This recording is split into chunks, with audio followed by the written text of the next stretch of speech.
Den här videon du kommer titta på nu kan vara avgörande.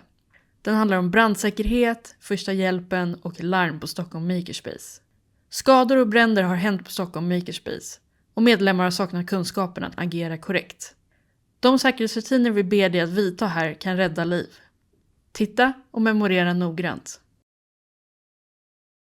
På Makerspace finns det olika brandutrustningar. Brandsläckare, brandposter, brandfiltar, brandlarm och utrymningsplaner. Regel vid alla bränder är rädda, varna, larma, släck. Utrym om du inte kan släcka. Om branden är släckt men det är mycket rök i lokalen kan du ändå ringa brandkåren för hjälp med ventilation och kontroll. Samlingsplatsen är vid andra sidan gatan, bredvid kaféet. Brandsläckare finns i många av våra rum. Bokstäverna på släckaren säger vilken typ av brand den är avsedd för.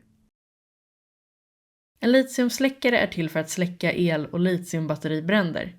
Det finns en i elrummet och en i stora rummet. För att använda en brandsläckare drar du först ut säkringen och trycker sedan på handtaget för att spruta släckmedlet. Sikta mot roten av branden, inte lågorna. Brandsläckare kan endast användas en gång, även om du bara sprutat lite. Och det gäller alla typer av släckare.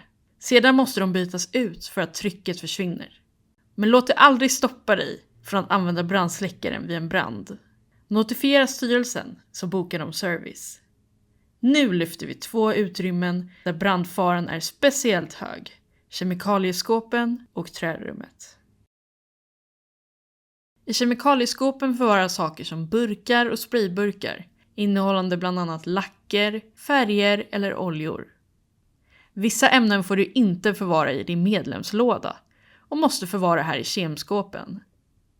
Andra ämnen, till exempel explosiva ämnen eller litiumbatterier, får du inte förvara på Makerspace alls.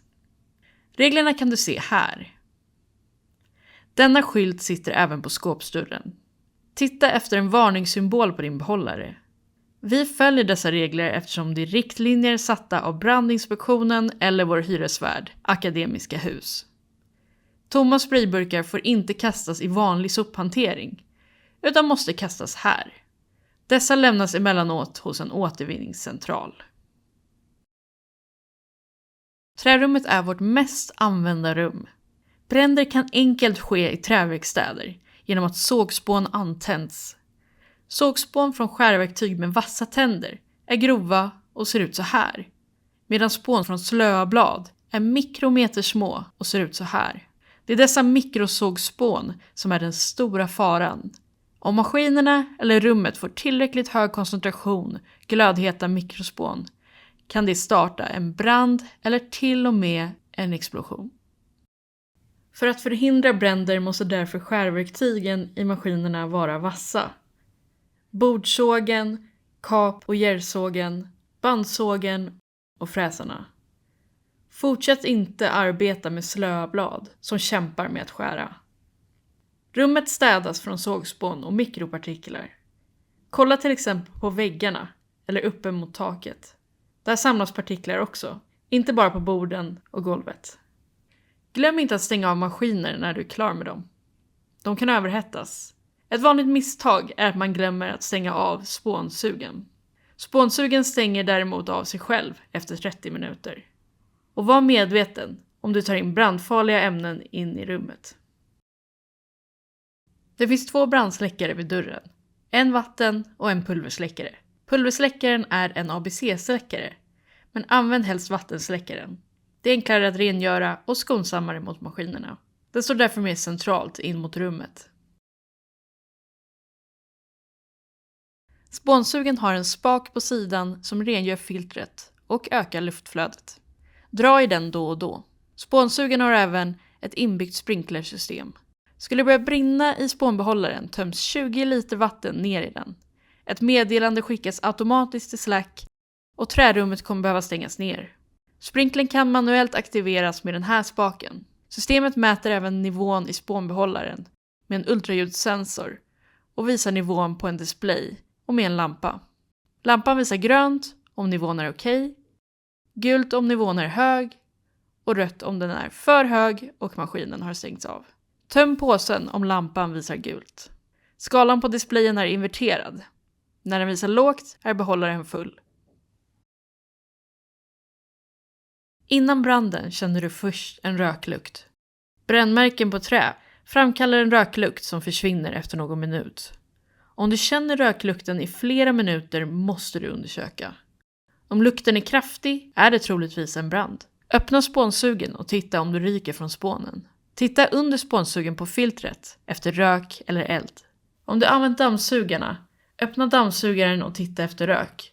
Om du hittar en brand måste du släcka den genast. Och säga till alla andra i rummet att det brinner. Alla ska sluta jobba med sina projekt. Du släcker med hjälp av våra brandsläckare. Om du behöver mycket vatten, använd en brandpost. Var dock försiktig med deras höga tryck. Det finns även en sprayflaska med vatten om man behöver fukta något. Men det är inte den du ska släcka bränder med. Om du anar en brand men inte kan hitta källan ska du skriva på Slack om situationen. Du ska inte fortsätta arbeta. Bränder i spånbehållare kräver mycket vatten att släcka. Använd hellre för mycket vatten än för lite. Det tar nämligen lång tid för spånbränder att utvecklas. Elden får absolut inte återantändas in i avfallsrummet. Det finns mycket brännbart där inne och ingen att upptäcka den. I de flesta rum har vi en första hjälpen-station. En första hjälpen-station är något man sällan tänker på. Men om du skadar dig så pass att ett plåster inte duger, vet du vad du ska ta. Du kan inte ta din tid, utan du måste veta direkt vad du ska ta. Vi går igenom kort vad som finns i en första hjälpen-station. Här har vi ett universalförband som funkar både mot blödningar och brännskador. Den har ett tryckförband inuti som kan sätta tryck mot såret. Den kallas 4 i 1 för den är tryckförband, täckförband, stödförband och brännskadeförband. Det finns även en 4 i 1 mini. Den passar bättre till exempel runt fingrar. Det är de här du ska ha om du behöver linda in en kraftig blödning. Här finns en kylservett mot brännskador. Den kan läggas på brännskadan för att förhindra att skadan går djupare ner i huden. I det här paketet finns bandage gjort av mjukt skum. Den är självhäftande och kan användas som plåster. Den passar till exempel då ett plåster är för smalt. Det här är en spray som rengör sår och ögon från smuts. Så du behöver inte springa till ett handfat för att rengöra sår. Det finns också en ögondusch utanför lagerrummet. Här inne finns också sårrengöring, fast i servettform. Det här är ett hygienpack för mun-till-mun-andning. Den innehåller handskar, rengöringsservett och mun-till-mun-skydd med ventil. Inne finns också en refillnyckel för att fylla på plåster.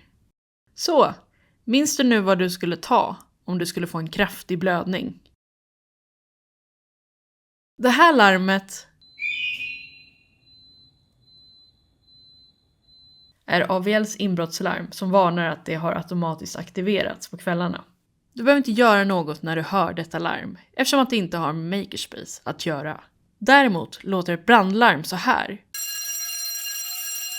Och då behöver du utrymma lokalerna. Om du hittar något akut fel i byggnaden finns också Akademiska husjour på 010 557 24 24.